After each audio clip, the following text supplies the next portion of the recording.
Vous êtes fatigué, vous êtes épuisé, mais vous continuez. Parce qu'il y a le travail, les enfants, les responsabilités.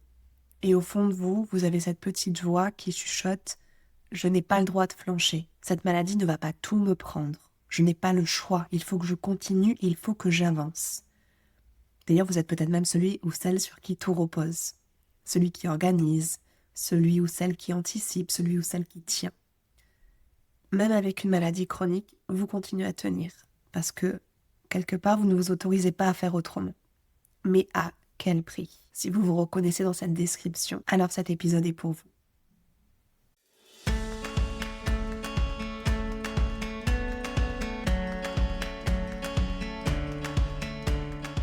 Bonjour et bienvenue dans le podcast S'apaiser, trouver l'équilibre face à la maladie. Je suis Lisa Brienne, psychosophrologue et thérapeute spécialisée dans l'accompagnement de la maladie. Je vis moi-même avec une sclérose en plaques depuis plus de 16 ans et comme vous, j'ai traversé toutes les phases émotionnelles qui accompagnent la maladie chronique, du choc initial à la recherche d'un nouvel équilibre. Dans ce podcast, je partage avec vous mon chemin vers l'apaisement, sans filtre et avec authenticité. Mais surtout, je vous propose des outils concrets, ceux que j'utilise au quotidien et ceux que j'enseigne aux personnes que j'accompagne, pour vous aider à trouver votre propre équilibre, quel que soit votre parcours de santé. Alors bienvenue dans cet espace où votre expérience est comprise et où la sécurité émotionnelle devient possible.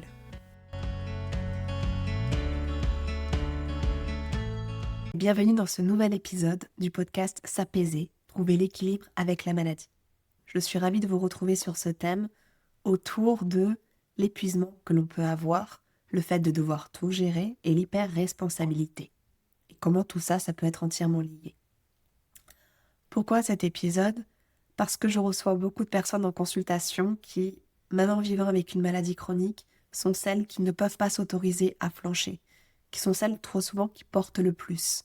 Aussi peut-être parce que je me reconnais beaucoup dans tout ce que j'ai traversé au cours de ces 17 années avec la sclérose en plaques. Peut-être beaucoup plus au début qu'aujourd'hui, puisque j'ai appris à avoir cette vigilance, cette attention à moi, mais c'est quelque chose qui je trouve qui est très récurrent. Pour la simple et bonne raison que l'hyper-responsabilisation, le fait d'être celui qui porte, qui tient, c'est très valorisé dans notre société. C'est très vu. On aime parfois inconsciemment être la personne qui est forte, qui tient le coup, malgré la maladie, malgré tout. Mais c'est très valorisé, mais c'est pas vraiment questionné. On ne se dit pas, mais qu'est-ce qu'il y a derrière ça? Et comment ce serait si je m'autorisais à lâcher prise? Parce que, vous le savez, je le sais et tout le monde le sait, à un moment ou à un autre, quand on ne pourra plus continuer, c'est le corps qui va lâcher prise. C'est le corps qui va craquer. D'autant plus quand il est fragilisé par une maladie chronique. En ce qui me concerne, pendant longtemps, j'ai tenu coûte que coûte. Quelque part, je peux dire aujourd'hui, avec le recul que j'ai, que chaque poussée que j'ai faite, c'était vraiment en lien à un moment où j'avais tenu, serré les dents, et à un moment, mon corps craquait. Il me donnait la permission, entre guillemets, de m'arrêter. La dernière fois que je l'ai vécu, c'était en 2020, avec une poussée qui m'a littéralement sclérosée au sens propre du terme. Je menais de front un travail où je voyageais énormément. J'adorais ça, voyager. Je faisais de la formation professionnelle, donc j'adorais ça. Je menais de front un déménagement puisque je changeais de région. Je revenais vivre dans le sud, à Montpellier. Je menais de front des tentatives pour avoir un enfant. Et je menais de front un blog où je partageais plein de choses et j'étais sur le point de devenir aussi thérapeute à côté. Tout ça me tenait à cœur. J'adorais tout ça. C'était que des projets enthousiasmants. Et je devais porter tout ça. J'avais envie de le porter. Et surtout, j'aimais dire « Waouh, je tiens plein de choses et en plus de ça, j'ai une maladie. » Mais concrètement, je revois très bien cette séance en thérapie, alors que tout commençait à fourmiller, à devenir vraiment compliqué. Le thérapeute qui me disait à un moment ou à un autre que tu changes de point de vue et que surtout que tu sauves ta peau. Je n'arrivais pas à me donner la possibilité de quitter cet emploi. Il y avait plein de peurs, clairement. J'allais me lancer dans le grand bain, de devenir thérapeute, de créer mon activité. Il y avait plein de choses. Ça venait bousculer tellement de choses. Le déménagement venait bousculer tellement de choses. La perspective d'une maternité venait bousculer tellement de choses.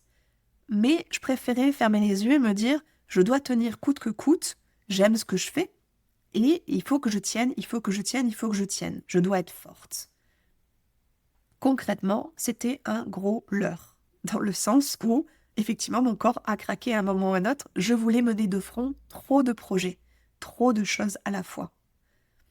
Et à ce moment-là, encore une fois, ça n'est pas, je peux même pas me blâmer. C'était la seule manière, c'était la seule chose que je connaissais. À ce moment-là, j'étais pas en mesure de faire autrement. Je ne pouvais pas faire autrement parce que j'avais pas toute cette conscience-là. Par la suite, j'ai appris à développer ça. J'ai appris à faire attention. Et je sais que j'ai cette tentation parfois de vouloir en faire plus que ce que je suis capable de faire. D'ailleurs, au moment où j'enregistre cet épisode, vous devez l'entendre, j'ai la voix un petit peu éraillée. Je sors d'une angine qui m'a mise un petit peu en patraque ces derniers jours. Et j'ai une nuit où j'ai beaucoup toussé. Mais du coup, je me suis dit, très bien, je vais enregistrer cet épisode-là aujourd'hui parce que j'en ai envie. Parce que d'autant plus, je trouve que la symbolique est très belle avec tout ce que j'ai à transmettre. Par contre, je sais aussi que dans ma journée, il y aura un temps de pause. Je vais prendre un moment pour vraiment me reposer parce que la nuit a été un petit peu difficile et qu'il faut que je prenne le temps aussi de me poser, de poser ma voix, de me ressourcer. Et ça, c'est cette vigilance, c'est ce point d'attention que j'ai appris à développer avec le temps. C'est ce que j'ai envie aussi de vous partager ici, dans cet épisode. Alors, dans cet épisode, vous allez comprendre pourquoi l'hyper-responsabilité est très fréquente quand on vit avec une maladie chronique. Et peut-être même, d'ailleurs, j'irais jusqu'à dire qu'elle est amplifiée. Cette hyper-responsabilité, de fait, comme elle est valorisée par la société, on a tous tendance à beaucoup y aller, mais quand on a une maladie chronique, il y a quelque chose qui vient la rendre encore plus forte, encore plus présente. Si de base, vous étiez déjà dans cette notion de prendre beaucoup de choses sur les épaules et de tenir pour tout le monde, il est possible que cette maladie l'amplifie. Je vais vous expliquer pourquoi. Dans un deuxième temps, je vais vous expliquer aussi le piège qu'il y a et pourquoi elle va vous épuiser, certainement même plus que la maladie en elle-même. Tout ce qui se joue derrière tout ça. Ensuite, dans un troisième temps, je vais vous expliquer ce qui se cache derrière le fait et le besoin de tenir coûte que coûte, parfois même à notre détriment. Et enfin, je vous partagerai une stratégie pour éventuellement ajuster sans forcément avoir à renoncer à qui vous êtes. Si vous êtes quelqu'un qui aime donner, qui aime prendre soin des autres, l'idée n'est pas de renoncer à ça. Mon but dans cet épisode, c'est de pouvoir vous apporter plus de compréhension sur votre mode de fonctionnement et surtout la permission intérieure, la permission à l'intérieur de vous de pouvoir faire autrement, sans renoncer à vous-même, de pouvoir aller vers ce qui est le plus juste pour vous, de manière à ce que le corps ne vibre pas trop et ne fourmille pas trop. On est parti ? Dans un premier point, je voudrais vous parler de la responsabilité comme identité. Qu'est-ce que j'entends par là ? La responsabilité, c'est parfois une manière d'être au monde. C'est un mécanisme. Il y a beaucoup de personnes actives qui travaillent, qui vivent avec une maladie chronique et qui ont cette compréhension ou cette manière de voir les choses en se disant que je dois absolument être fiable. D'autant plus que vu que je suis malade ou que j'ai cette maladie-là, il faut absolument que je prouve encore plus que je suis fiable, que je peux tenir le coup, parce que je souhaite continuer à travailler. Parfois aussi, il y a cette notion de être solide, être fort, ça devient une fierté. Et je le vois beaucoup, je suis beaucoup sur les réseaux sociaux, à lire un petit peu tout ce qui se passe. Et moi aussi, pendant longtemps, j'ai eu ça. Quand on me disait « Qu'est-ce que tu es forte, Lisa ?» Quelque part, ça me rendait fière de me dire « Ouais, j'ai une maladie et en même temps, je mène plein de choses de front et plein de projets. » Quitte à presque, à un moment, parfois m'auto-saboter et m'en mettre plus que ce que j'étais capable de tenir. Parce que j'aimais être cette femme forte. Je vois aussi beaucoup de personnes pour qui être celui ou celle qui tient, c'est presque comme une identité. C'est la personne sur qui on peut compter, la personne qui aime aider les autres, qui aime faire pour les autres. Et du coup, la maladie vient fragiliser tout ça et c'est insupportable. C'est mais qui je vais être si je ne peux plus prendre toutes ces responsabilités, si je ne peux plus aider, si je ne peux plus faire pour les autres, qui est-ce que je vais devenir ? C'est vraiment quelque chose de très identitaire. Ça va... Pour le cerveau, c'est pas du tout confortable parce que ça va créer quelque chose d'imprévisible. Ça va créer de l'inconnu. Et tout ça, ça va venir mettre beaucoup de fatigue parce que quelque part, il va y avoir toute cette réflexion, toute cette perte d'énergie de, en fait, si je fais plus ça, qu'est-ce que je vais faire ? Comment je vais être au monde ? Qu'est-ce que je vais créer à la place si je peux plus faire ça ? Et il y a cette espèce d'épuisement, de lassitude, c'est terrible en fait, comment je vais pouvoir avancer ? Et du coup, l'effet qui vient contrebalancer, c'est il faut encore plus que je tienne coûte que coûte et que je serre les dents.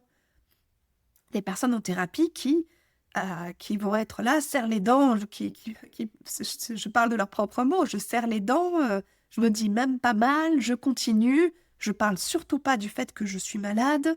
euh, et c'est ça qui est intéressant aussi à les regarder, c'est que d'ailleurs très souvent les symptômes sont au niveau de la bouche, de la mâchoire, parce qu'il y a cette notion vraiment de serrer les dents, d'être plus fort, de ne pas vouloir lâcher prise, mais parce que encore une fois, pour le cerveau qui dit lâcher prise, c'est l'effondrement complet et je ne suis plus capable de rien.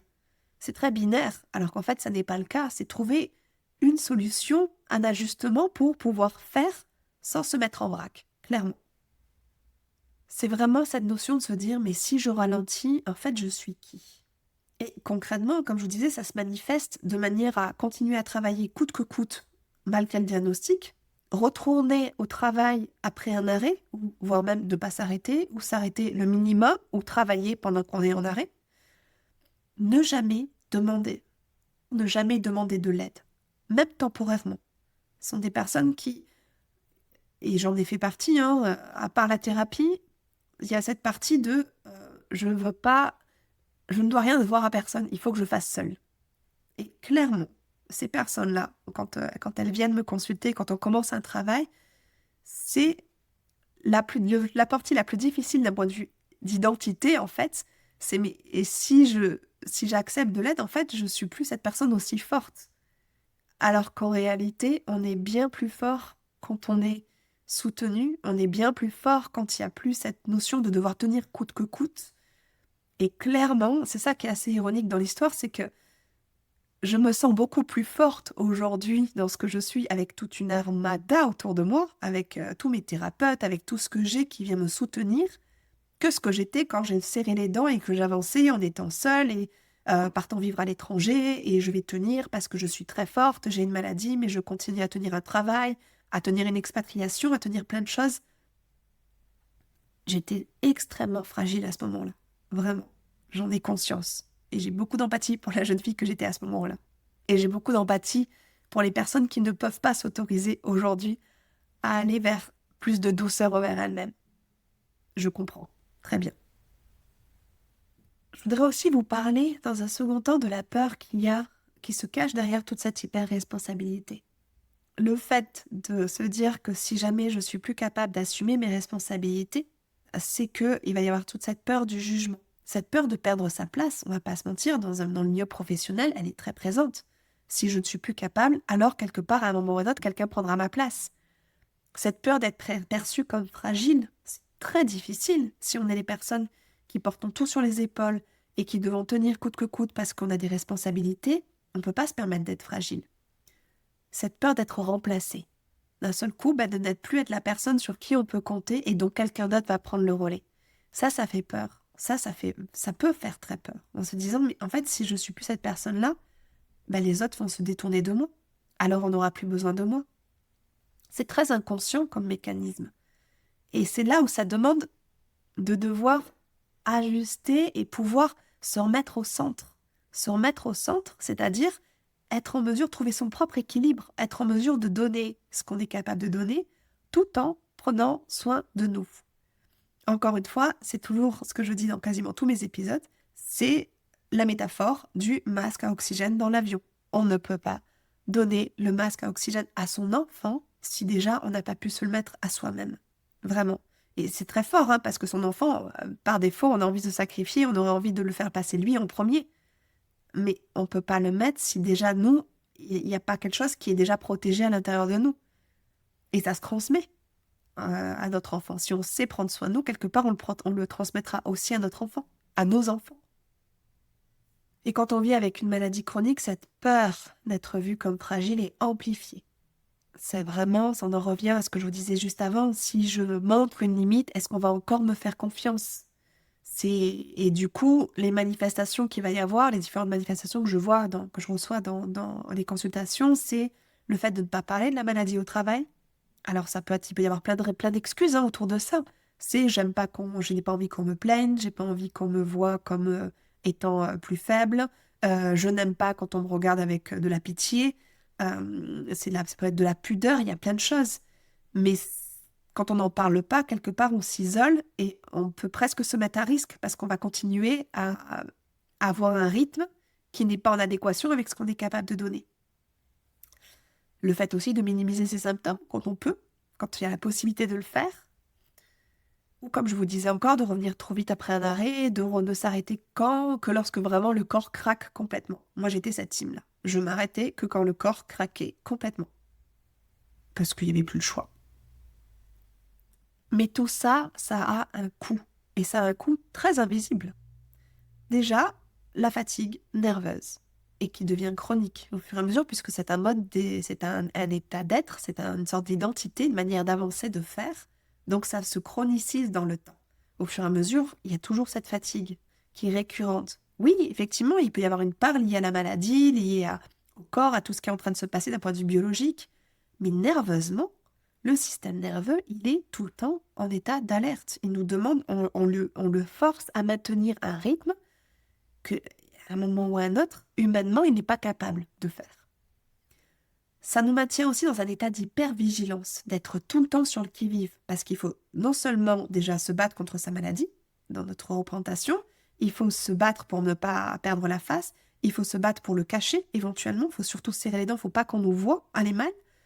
Donc, notre système nerveux, notre cerveau est en état d'hypervigilance. Il est toujours prêt à affronter tous ces dangers, à se dire « Attention, cette maladie va me mettre en danger, quelque part. » Et tout ça, dans les symptômes, donc il y a la fatigue, il va y avoir une irritabilité, une hyperémotivité, des crises de larmes, des crises d'angoisse, des troubles du sommeil, et toute une anxiété de fond qui est là en permanence, qui tourne en boucle, avec du coup la charge mentale, les ruminations et tout ce qui s'ensuit comme d'autres symptômes.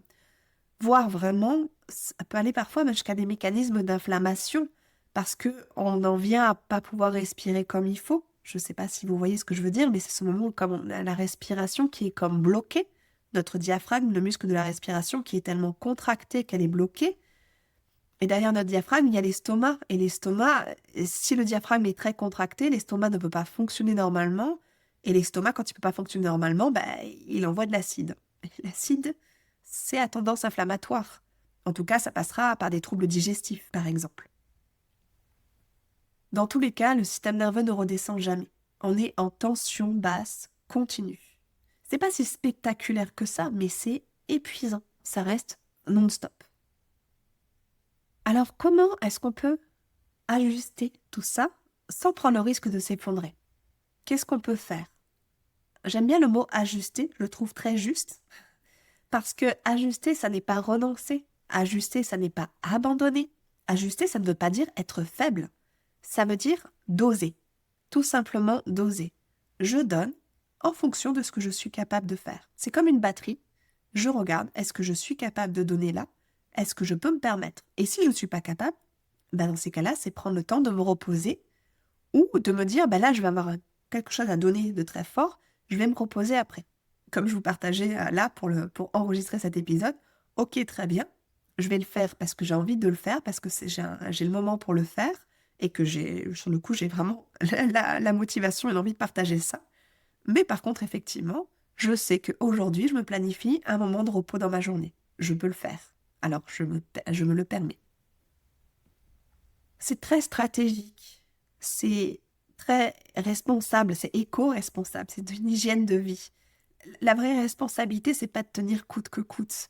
La vraie responsabilité, c'est de préserver la durée, de se préserver dans la durée exactement, plus précisément.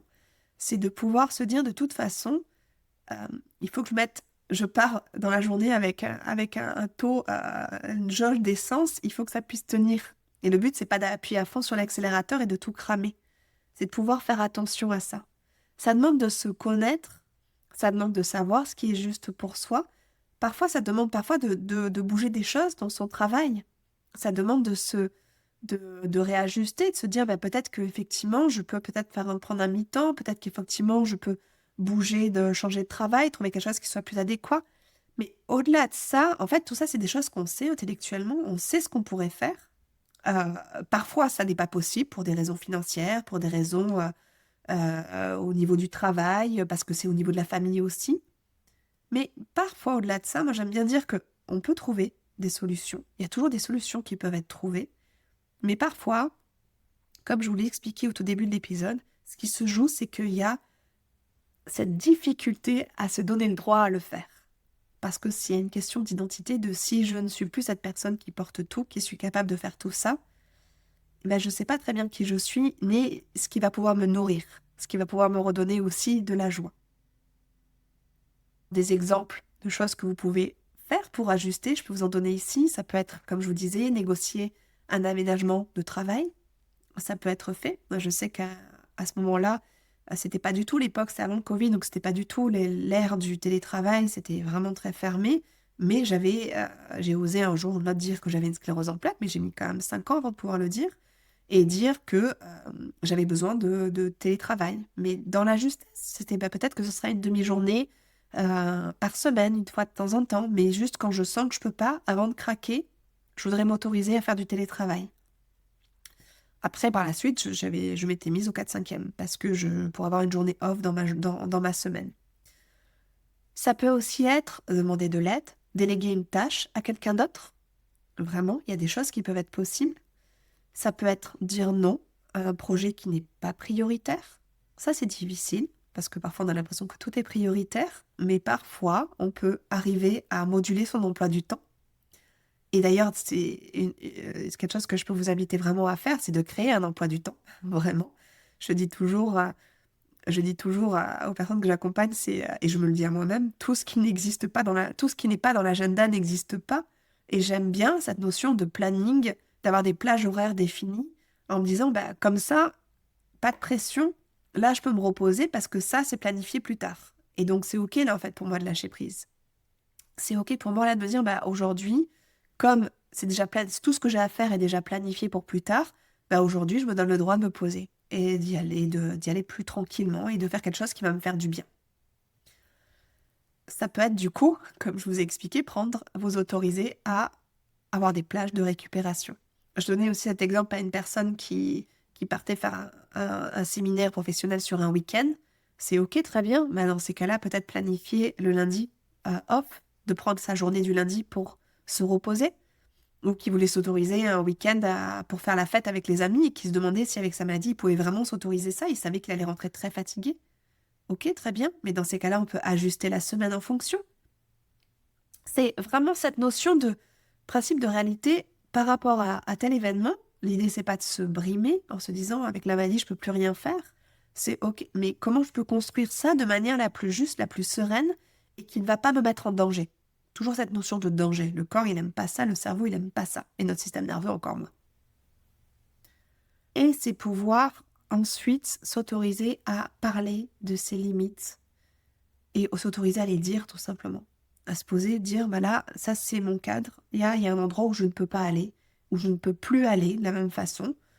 Euh, Maladie ou pas, de toute façon, ne serait-ce que par l'âge au fur et à mesure, ne serait-ce que par l'évolution, par la manière par ce qu'on devient petit à petit à travers les différentes expériences, il y a des endroits où on ne peut plus aller et c'est OK, c'est très juste. Et c'est pouvoir se donner ce droit-là, de poser ses limites et dire, bah là, de manière lucide, je suis pas capable et ça, j'ai pas envie. Alors, c'est la fin de cet épisode.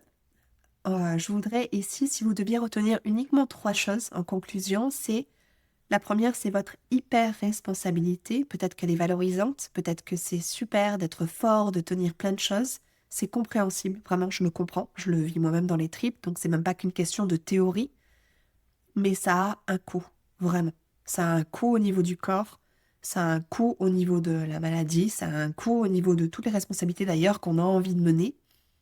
Elle vient pas de nulle part, cette hyper-responsabilité, elle vous a protégé pendant un bout de temps. Mais aujourd'hui, quelque part, elle vous emprisonne dans un mode de fonctionnement qui, certainement, ne vous correspond plus. Et elle vous épuise plus que ce qu'elle vous aide. Réellement.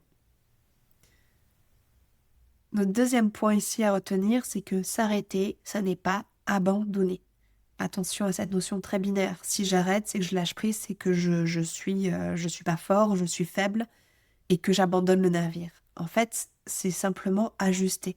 C'est pas parce qu'à un moment ou à un autre, vous prendrez un arrêt de travail que ça va devenir permanent. Ça va vous permettre de remonter et de revenir avec un esprit plus lucide, avec plus de capacité parce que vous vous serez reposé et pouvoir réajuster et piloter votre vie plutôt que de la subir. Piloter la maladie, entre guillemets, plutôt que de la subir. Redevenir acteur pour mettre en place ce qui est le plus juste pour vous. C'est responsable et ça, c'est le courage. Ça, c'est la vraie force. Vraiment. Et troisième point sur lequel je veux vraiment insister ici, et j'en parle parce que ça c'est par rapport à tout ce que je vois en consultation et quelque chose que j'ai moi-même vécu, c'est vraiment cette prise de conscience que votre valeur ne dépend pas de votre endurance. Ça n'est pas parce que vous êtes plus endurant, parce que vous êtes fort, que vous avez de la valeur. C'est faux, c'est un leurre. Le but, c'est pas d'attendre que votre corps décide pour vous, ou vous donne la permission de tout lâcher, et ou vous donne la permission de vous reposer, plutôt, je dirais ça comme ça. Ça n'est pas parce qu'à un moment ou à un autre, vous dites stop, je prends soin de moi, que vous n'êtes pas valeureux, fort, capable, performant, et tout ce que vous voulez, responsable, et tout ce que vous voulez d'autre. Si cet épisode vous a parlé, si vous vous sentez concerné, vous pouvez vous inscrire à ma newsletter du dimanche. Toutes les ressources mentionnées sont dans la description de cet épisode. Ou vous inscrire à mon programme gratuit 3 jours pour apaiser la peur face à la maladie. Encore une fois, vous aurez le lien dans cet épisode. Pareil, s'il vous a plu, n'hésitez pas à le faire tourner autour de vous, à en parler, à le diffuser pour toutes les personnes qui seraient concernées justement par cette hyper responsabilité et que vous voyez continuer malgré elle. Et si ce podcast vous aide, n'hésitez pas à laisser un avis, un commentaire, un avis de 5 étoiles pour m'aider à le diffuser. Ou si vous me suivez sur YouTube, n'hésitez pas à vous abonner à la chaîne. Et je vous souhaite à tous et toutes une très belle journée, soirée, après-midi, où que vous soyez. Et je vous dis à très vite dans un prochain épisode. Au revoir.